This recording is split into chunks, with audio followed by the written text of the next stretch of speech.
right now on Denver 7 News. Hang on to your hats. A spring storm brings high winds and high fire danger. How long these conditions will last. The school bus driver shortage is getting worse. How that is impacting learning and the alternative transportation options that may be needed in the future.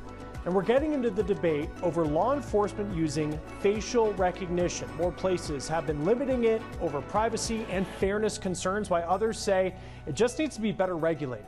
Plus, a potentially dangerous backlog. A new report shows Aurora PD failed to investigate thousands of crimes. How city leaders are reacting and what they want to happen next. Let's start out this afternoon with a live look from the state capitol here on this Weather Action Day. You can see the camera shaking as it points towards our state capitol. Powerful hurricane force winds in some areas blew across Colorado today. Katie LaSalle joins us now. Katie, we saw gusts of more than 100 miles per hour in some spots. We really did, especially over higher terrain off to our west, and are still picking up very gusty winds over the state. Last recorded wind gust out at DIA at 49 miles per hour, and some of those recorded gusts, yes, over 100 miles per hour over Breckenridge, Peak 8 there, Berthoud Pass near Boulder, the NCAR facility reaching over 75 miles per hour. And we will continue to see some breezy conditions as we go through this evening as well, which is why we're under a Weather Action Day. And across eastern Colorado, fire danger has been elevated. A lot of advisories still in place until at least 9 o'clock. All areas shaded here in gold under a fire weather warning, with red flag warnings in effect into the foothills and down south over southern Colorado. Winter weather advisories continue until midnight, so we picked up some snow over higher terrain. Here in Denver, a couple of showers here and there, but it'll be mostly cloudy skies, low 30s by 11 and overnight lows and pretty cold. We do have a chilly, breezy day on tap. We'll let you know when the wind will subside coming up. All right, Katie, thank you. Luckily, no major fires to report today, but investigators are still trying to figure out the cause of several major wildfires, including two of the largest in state history. Forest officials tell us the cause of the Cameron Peak and East Troublesome fires back in 2020 are still under investigation. Boulder County officials are also looking into the cause of the Marshall fire, but that will take several more months. About 200 people gathered outside the Colorado State Capitol today to hold what they call an election truth rally. Mesa County Clerk Tina Peters and the My Pillow guy Mike Lindell headlined that event. Denver 7 politics reporter Megan Lopez was there, and Megan, both Lindell and Peters questioned the results of the 2020 election once again. Yeah, that's right. They spoke about some of the same election fraud theories that have been debunked by numerous election officials and numerous audits across the country, but that nevertheless have been repeated over and over again since the 2020 election. They also lambasted the machines that were used. They questioned the results. And of course, they had some very strong words for Secretary of State Jena Griswold, but they also spoke about the need to win the upcoming midterm elections. Of course, they'll be relying on some of the very same voting systems that they were criticizing today if they are to win some of those seats. Now, along with Tina Peters and Mike Lindell speaking at that event today, several state lawmakers also spoke at the rally. We heard from Representative Dave Williams and Mark Baisley. We also heard from Representatives Richard Holtorf and Ron Hanks. All of them are Republicans. We also spotted Representative Dan Woog in the crowd. Democrats, meanwhile, watched from the balcony of the state capitol, and Senate President Steve Finberg stopped by briefly to see what the speakers were saying. He's the prime sponsor on the election security bill that stemmed from Tina Peters' actions. Before he took to the stand, Mike Lindell spoke with reporters and called Dominion voting machines to be done away with in the state and across the country. He was very abrasive with some of the journalists, calling them stupid and rotten and leftists. There were also a point where there was some counter protesters that started chanting against him, and then things got heated for a moment, but police were able to step in and split it up. Now, Tina Peters herself is facing 7 felonies in relation to some of that election tampering that we've been talking about here on Denver 7 for quite some time. The state GOP has asked her to suspend her campaign for the Secretary of State, but so far she has refused. We reached out to the state GOP today to see if they had anything to say about this rally, and we did not hear back. I'm live for the Colorado State Capitol. Megan Lopez, Denver 7. Megan, thank you. Aurora City Council is demanding accountability following the release of a scathing report about the Aurora Police Department. Now, that report, obtained by Denver 7 Investigates, shows there were more than 2,500 crimes over the last year that were never investigated. Some of those crimes were murders, carjackings, and child sex crimes. The independent company hired to conduct the review found police reports were never forwarded to detectives and therefore never pursued. That allowed hundreds of suspects who otherwise could have been investigated or in custody free to commit more crimes.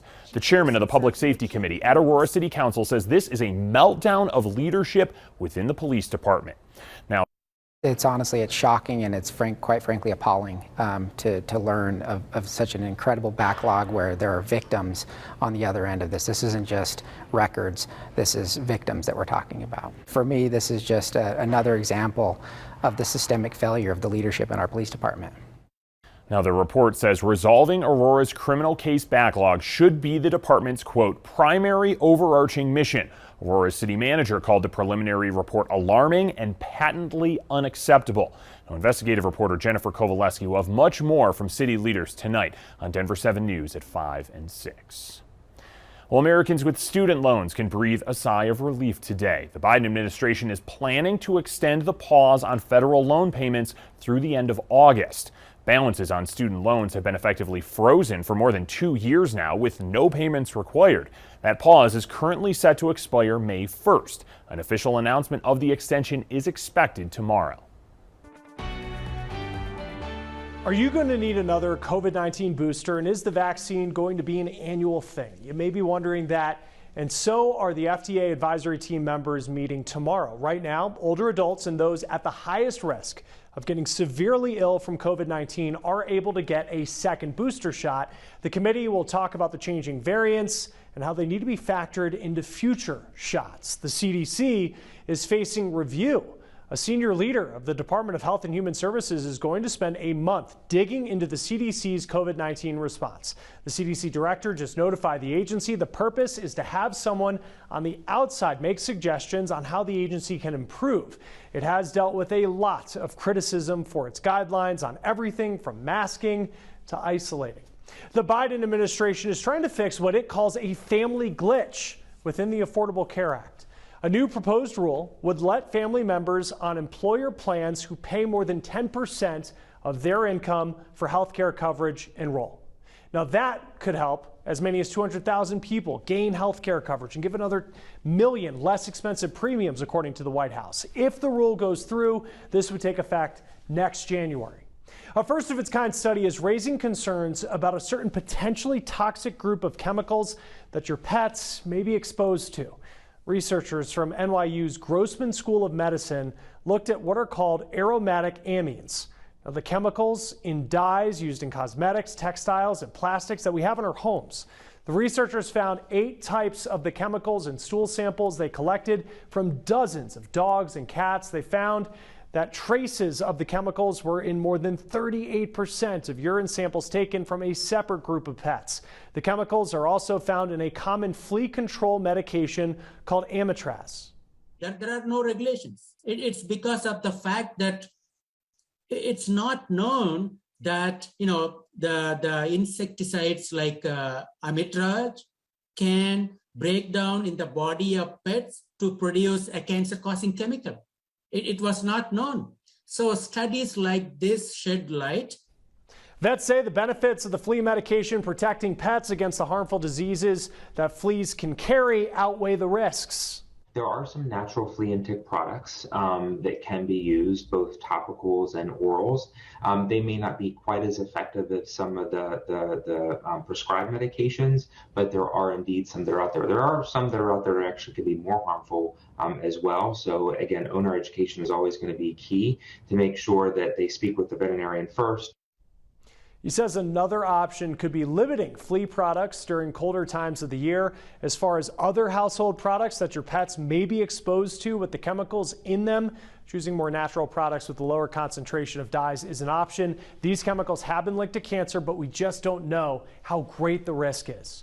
More research is planned into the link between exposure to the chemicals and bladder, thyroid, and testicular cancer in pets. Another vet that we spoke with says that this really underscores the importance of routine screening and talking with your vet about it. Now, if you're applying for a job, you have the upper hand, says experts, so much so that right now, they say that people are not submitting those time-consuming cover letters, even if they're required in some cases. What they say you should do to rethink the process. And if you're looking for work but want something just a little more extreme, look no further than Elitch Gardens. Coming up, how you can easily apply and get hired for a summer job there.